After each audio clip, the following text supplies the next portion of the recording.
2011년 9월 15일 대한민국에 이례적인 대규모 정전 사태가 발생했습니다. 도로의 교통이 마비되었고 엘리베이터가 멈추면서 시민들이 불편을 겪었으며 병원에서 수술이 중단되는 등 큰 혼란이 빚어졌습니다. 정부가 대국민 사과문에서 발표한 정전의 원인은 이상 고온으로 생긴 전력 수요의 급증이었습니다. 문제는 단 한 번의 예고도 없이 전국 규모의 순환단전을 감행했고 시민들은 영문도 모른 채 봉변을 당해야 했습니다. 사건의 발단은 2011년 9월 15일 오전 9시였습니다. 한국전력은 하절기 전력수급 기간이 끝나자 동절기 준비를 위해 대대적인 발전소 정비에 들어간 상태였고 가을철 전력소비 패턴과 기상청의 예보를 바탕으로 최대 전력을 예측해야 했지만 늦더위가 예고된 기상청의 예보와 다르게 최고온도 28도를 기준으로 예측한 9월 7일의 수치를 그대로 유지했습니다. 그 결과 기상청의 예보대로 오전부터 30도를 넘는 곳도 있었으며 대구는 낮 최고 기온 34도를 기록하였고 오전 9시부터 전력 수요가 급증했습니다. 사태를 파악한 전력거래소는 발전기를 추가로 가동했지만 예비전력은 순식간에 내려갔습니다. 전력거래소는 운영 규칙에 따라 전력수급 불안정 시 전력산업과에 즉시 보고해야 했음에도 별도의 보고 없이 이를 독단으로 처리했습니다. 13시가 넘어서 관심 단계의 전력 수급 경보가 발령됐지만 이미 예비 전력은 관심 단계를 넘은 주의 단계의 수치였습니다.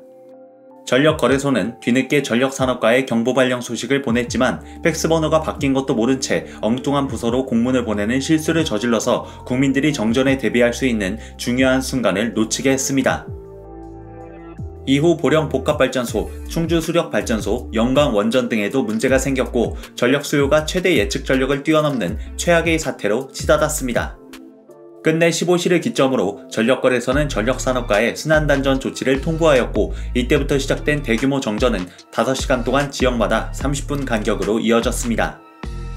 전력산업과는 순환단전이 시작된 지 30분이 넘어서야 상황을 보고받았고 비상전력대책반이 언론 통보를 요청하여 정전 소식이 뉴스에 보도됐습니다.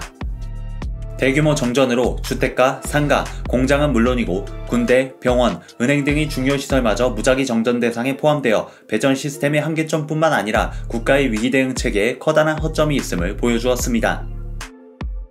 정부는 정전 사태의 원인을 밝히고 제도적 보완을 약속하면서 근본적인 전력 수급 안정을 위해 국민들이 에너지 소비 절약을 당부했습니다.